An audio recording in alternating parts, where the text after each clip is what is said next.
Start on a single. Start on a single. Go to the two shot. Single. Okay, that's it. That's it. Okay, great. All right, we are rolling. I'll let her know. And welcome to Cutting Edge Consciousness. Freeman Michaels here with my co-host Barnett Bain. Barnett Bain, glad to be here. This is exciting. It just keeps getting keeps more going. and more wondrous. It does. Well, you know, this is we're going to talk a little bit about art, and We can talk a lot about art. you and I both are artists in our own right, and we know this territory from a certain vantage point. But I always marvel at fine artists. I always marvel at just the imagination process. I mean, we've talked about how often we bump up against our own sort of constrictions around imagining. We've called it structured imagination, right? It's hard to get out of the sort of images that are running in my head, which really confined me to a very small playing field, right? And getting off that, we've called it the reservation, right? Getting off the reservation, where we're not just repeating the same, movie, the same. Other people's movies, other people's songs, other people's thoughts, other people's beliefs, other people's images, other people's on and on and on and on and on. And that can be done as a creative act and beautifully, so I'm not at all minimizing that. But it is, in my own experience, I kind of tend to think of it more as artisanship than the artistry is to be a boundary dweller, to go to the edge of the reservation, to go to the edge of what we personally know, and plunge. You throw yourself beyond where it's safe. Yeah. And bring back the gifts. Well, and whatever you can, it's almost like trying to bring back a dream. You bring back gifts, and you're bringing back something that, by its nature, expands the reservation for the rest of us. Yeah, and the idea that when we hook into it, you know, you spoke about this yesterday, you know, we hook into something beyond the known, and it's sort of like we're pulling ourselves towards it to try to discover something as it's, even though maybe perhaps the artwork has come out and it's been created, we're still being recreated by our experience of it. We're being worked by it. Yeah. Well, we have thankfully, some boundary dwellers with us today. And I know that you're particularly lit up about this. Well, I love Freeman has been talking about this show for quite some time. It's very exciting for me. I mean, the visionary artist is so important in my experience. Again, to just create space in my own life. Since I was a child going to art museums, it felt like I could breathe there. There was something there that I could relate to that didn't exist in my smaller world. And so today we have Andrew Jones and Layla Love with us to talk about their work. And in fact, Layla, we have a piece of yours that is in the White House, that is a collaborative piece, which I also love. It's not just a White House, the White House. Yes, not any White House, but the big one. And so let's start there. I asked you to please bring a piece that you love and are in love with. And so let's talk about the love piece, not only as part of your title and name, but also the process of how you discover and are discovered by the work that you do. Absolutely. That's my birth name, so I've spent my whole life trying to grow into it. I think it was a good challenge to start off with. Yeah. And then to encompass that love, I found that working in arts, in media, in communication was the best way to translate my time here on Earth. And so I've been collaborating with, I just feel so grateful. I've collaborated with incredible artists, and in this piece, I was working with Climbing Poetry on a 50-city tour they did on hurricane season and the hidden messages of water. So everything was cut out by hand and shot on film and using still the dark room and working in traditional layers. And then a few years pass and it goes into the White House, another year passes, and then my friend Amanda Sage decides she wants to paint on it so that we can use it as an image towards an Earth voyage that we're preparing. And So art is always moving you through realms of people, through community, how we can be cooperative rather than competitive, I think is really the key. How can you go into yourself and find the most beautiful things and go through all the darkness and all the layers and go through, you know, we've all traveled through war zones and through things that are very painful, and then how do you... Internal and external. Both. Yeah. Both. Yeah. One of the things that's amazing about, well, both of your stories is that, you know, serious health challenges. I know that at a very young age, you had surgery, a brain surgery. I know you had issues, very serious issues as a young person. And I'm curious how that shaped or maybe the art was the way of making sense of it, or I don't know. Andrew, you had this incredible experience as a very young person having brain surgery. And so can we talk a little bit about how the challenges inform your art? Yeah, I guess for that challenge in that way, it kind of ripped me out of the veil of mortality. It opened me up to just how short this life is, and helped me take full advantage of the time that we had here. Art, for me, after that it was kind of a therapy, so to speak. It was a safe place. It was a refuge. That I had control over that world. I didn't have any control over the outside world, but I had control over a sketchbook. I had control over a canvas. Yeah. So there's an interesting paradox here, because I looked at some of your work, and the work is thrilling. That's the best language I can find for it. It's thrilling, and it is both highly, highly technical, and also there's an exhilaration there, and so I can imagine you sketching it, but I can also imagine it sketching you. Would you speak to that? Am I smelling something that's there, or am I imagining something? No, there's a very visceral element to the art that I make. For me, it's so embedded within the process of getting to a point of losing myself within it, and it's more about, the more I can lose myself, the more I can surrender my identity, anything I'm holding on to, the more I can open myself up to the higher power that makes all this art possible. And the finding. See, so what's interesting to me, again, talking about the paradox, is losing yourself to find yourself. Because obviously, you know, what's emerging as you go down these paths, these threads, right? We always talk about art, at least Barnett and I do, as you follow a thread. It isn't, because you don't know what's going to come out, right? There's a process of, we said, discovering and being discovered by. You think you know? Sure. Right. Yeah, I mean, I'm not interested in finding myself. I want to be found. No, I want to find God.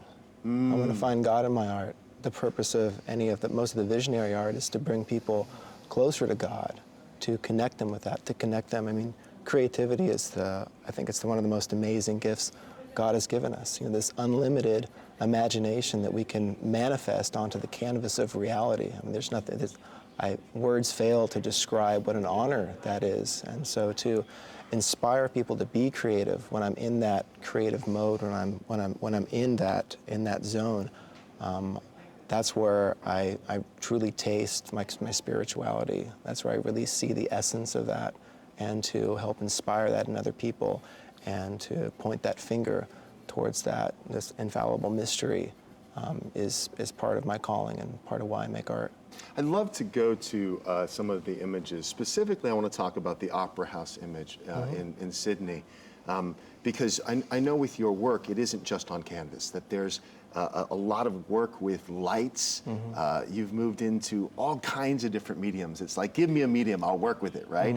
And so let's talk a little bit too, and Layla, you can speak to this too, about the evolution. Like, we start in one place doing art, but maybe it's the process. It opens up because, again, just like we're playing with the boundaries of images and of ideas, again, you boundary dwellers, you keep wanting to push it to something bigger and expanding. So let's talk about how your process, maybe we can start with you, Andrew, and we can then talk later a little bit about how it's evolved and how you keep finding new ways and different ways of expressing yourself. Sure. Well, I was trained as a traditional artist. I started off as a child with pencils and crayons, and you work from acrylic to charcoal to oils to sculpture. But for me, it really comes down to the fundamental theory that The prime medium is electricity. If you look at our imaginations are fueled by electrical, chemical impulses. Light is, our consciousness is, I believe the consciousness is formed from the crystallized light of distant stars. And so to be able to have the opportunity now in a contemporary context to manipulate light and energy as your medium, I think that's one of the ultimate tools that are now afforded to the modern artist. And so whether it's projection or video or pixels, whatever that is, the fact that we now have gotten to a technological state where we can take advantage and exploit that is it's an irresistible opportunity for the modern creative artist. That's delicious. You're collapsing this kind of barrier from. You're talking about these pixels of light, these crystalline light. Of course, behind our eyes and in our dreams, we have these vivid light experiences. There's no light source, so there is this mystical nature of light in the inside. And then you're collapsing the veil between the inside and the outside using these installations to light up entire public buildings. If the inside landscape is our canvas, then you're taking it outside as well, making these huge public installations and relighting them in your own fashion. The Sydney Opera House is a good one, and I hope that we can bring that one up right now. Do you have anything to say about that? Am I on track on that? No, you're right on it. It's all light. It's all light and energy. It's all photons and electrons moving at high vibrations. This isn't real, and I'm not real. So let's make it really public. Let's go all the way. Let's make it, let's drive it all the way off the cliff. We're already Come making on. the outer one. Let's really spruce it up. Yeah, why not? Yeah. Hey, listen, That's I the juice. want to talk about something too, because one of the things about this is it isn't just my own inner experience projected out in big ways or in very intimate ways, because I know a lot of your work has a real, at least in my experience of it, it's very intimate. I feel drawn in to your experience. I feel like there's a lot of feeling for me in your work. What I love, though, also, is that then you move into collaboration. I mean, you're a collaborative artist. I mean, that's how I view your work. And so much of it is bringing in incredible people and meeting them in this incredible space where, again, going back to this sort of cauldron analogy, can you speak to how you came to love the collaborative process in art? Yeah, absolutely. I mean, I feel that life is a collaborative process, and we're inescapably bound to each other. So in that channeling, we're all creators, and you're magnetized and you're drawn to people who resonate with shared vision, and the more you can share in the vision, the more it expands, the more we can support and love each other and have reverence and respect. So I mean, for me, it's really the art of living, And I feel art loses its ego when it's paired with purpose. That's sort of my mantra. And so I always, for this piece, it was for a Haiti fundraiser. And for everything I do, I always tie it with a charity, an organization, heartfelt something motivation. that has, so you're collaborating with artists, but you're also collaborating with the ways that we can support the larger community, and then your own process, I learn and grow from reflections, and we're all reflections from each other, so. Beautiful. Yeah. It's The art of heart. The art of heart. Yeah, no, it's really interesting because, again, the quality in each of your work are so different. I love both of your work, but the idea that each of you takes me on a different ride, because I often will go out and seek, Barnett, your films. I mean, What Dreams May Come, when I see that movie and the ride, of course that won an Academy Award for visual effects, so clearly you guys in the work that you did had images that you wanted to get in there that really, up to its time, I can't think of a single film that had that quality, but I have it at home. I turn it on when I want to go a particular place, or I, go, there's, I've been a member of LACMA, the County Museum in Los Angeles, for years and years, and I go certain places within the museum when I want something, And so it's powerful to know that artists and their medium express, at least for me, aspects of my own experience. Again, there's an articulation that sometimes I can't in my own life touch in the limitations of daily life. But I know where to go, and the artists give me we use the language, portal into those places. There are frequencies. Yeah. I experience them as frequencies, and when I look at your art, it is so jubilant. It is so joyful. It is so explosive. It is so masculine in a purest integrative sense. It has so much spirit in it. And then when I look at your art, I love the it sensual. is so sensuous. It's so it is so sensual. feminine. It is so about creating the space that holds. It is so yin. So that it's no accident. We look at these happy accidents. And Look the what we did. interesting thing is that, our art is so different, yet still we've collaborated with some of the same people in different ways. So that's the beauty of the process, is that each creative spark is something new and fresh, and that there's just this, especially now as we're expanding in this new time, in the birthing of 2012, and what that means metaphorically, that we're always rebirthing ourselves every day and growing and stretching. So I love the Father Sky and the Mother Earth and the different elements that come together. Well, and I love the idea of throwing things together, again, in that creative, collaborative process of, we don't know where this is taking us, but we're willing to take the leap, and we're willing to go for the ride and see what pops out the other side. Yeah, I think one of the things that's kind of remarkable about visionary art in particular is the source of where it comes from. And we talked a lot about God, but so many of the visionary artists I know, they work with the principle of love in their work, which is, if you look at the long conversation of the history of art, a lot of really amazing art comes from suffering. Right. That's one of the biggest inspirations behind some of the most amazing masterpieces we have. And with the visionary realm, I think that it's a group of artists that are really trying to go beyond suffering, go beyond art as a personal therapy. And they make this art because they're just so in love with the process. They're so in love with the God that gives them this ability. And you really see that. That's what really resonates in a lot of my visionary brethren artists. And it elevates feelings. I mean, we've talked on this show about sweet sorrow. There's a place where there's a resistance to maybe sadness or grief. And when we move into more of an acceptance, and the sorrow shifts, and we've called it sort of sweet sorrow. There's an acceptance. There's a way of being with all the feelings that is integrating and allows us, a bit more of our own humanity. Does that make sense? Sure. Yeah. Yeah, and that's, in my mind, that's the role of art. At least it is in my life. But the opportunity as a larger society to look to artists to say, okay, we in so many of the constructs that we live with can only go so far. You guys take us the next mile, I mean, what you're speaking to is so powerful and so timely, because you're absolutely right. I mean, artists have done whatever they could to feel an aliveness, to want to feel, to have an experience.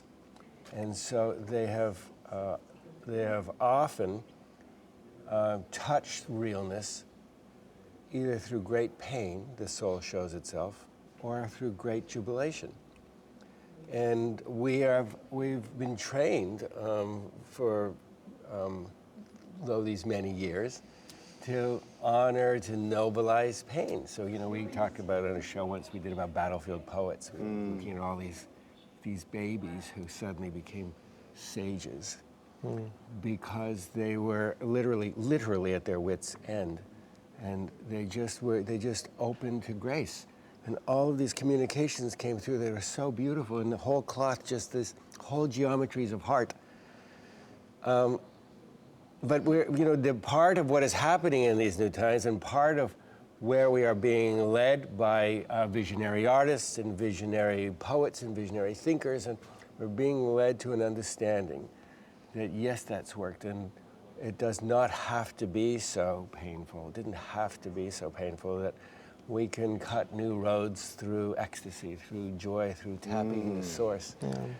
But that awareness of the pain is what creates the calling of making art that would heal people. Yes. You know, that's what's also a similar core to the many visionary artists is with the different medicinal ceremonies that a lot of these artists have gone through. You know, if you take a very powerful ayahuasca ceremony and you go to a sacred death, you experience incredible amounts of pain. And so it's not about whitewashing it and acting like that pain and that evil doesn't exist. It's really acknowledging it.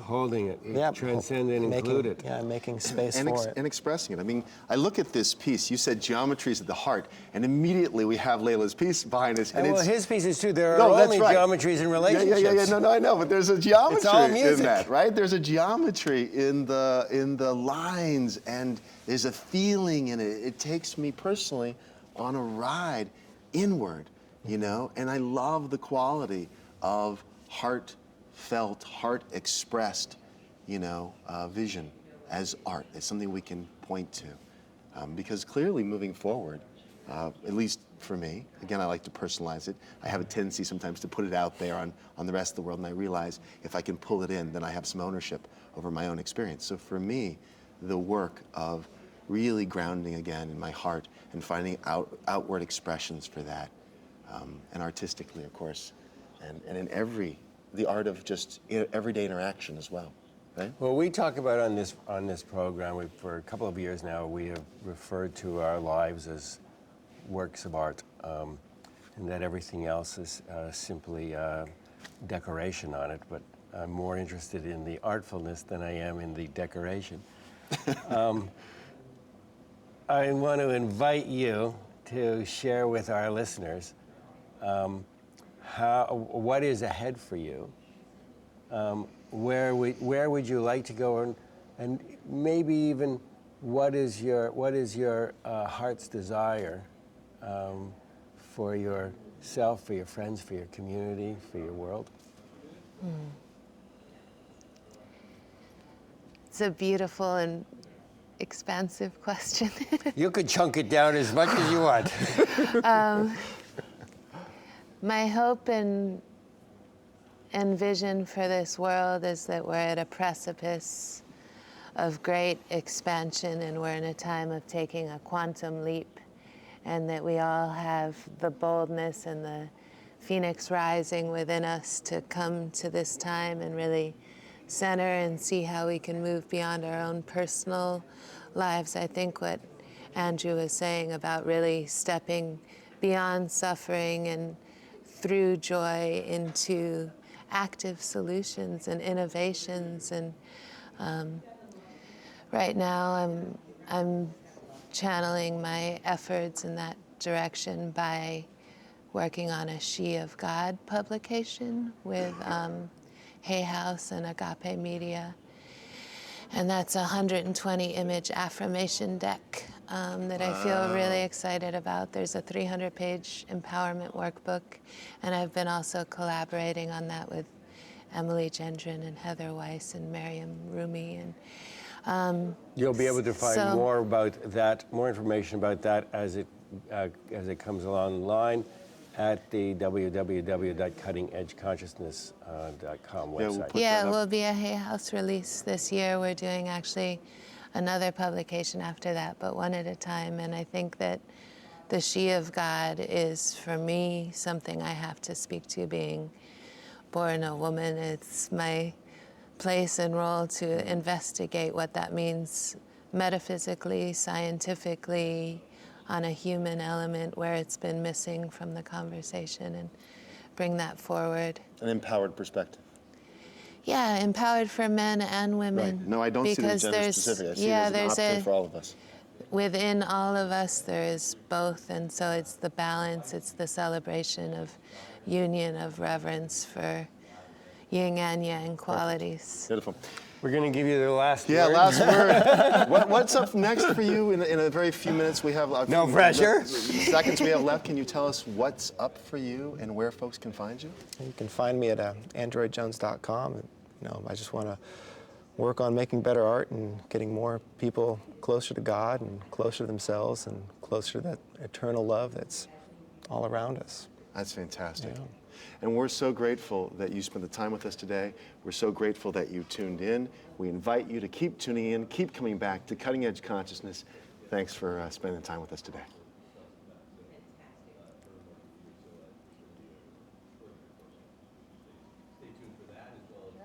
Okay, thank you so much. so much. You guys, I'm so sorry about the rush to get you guys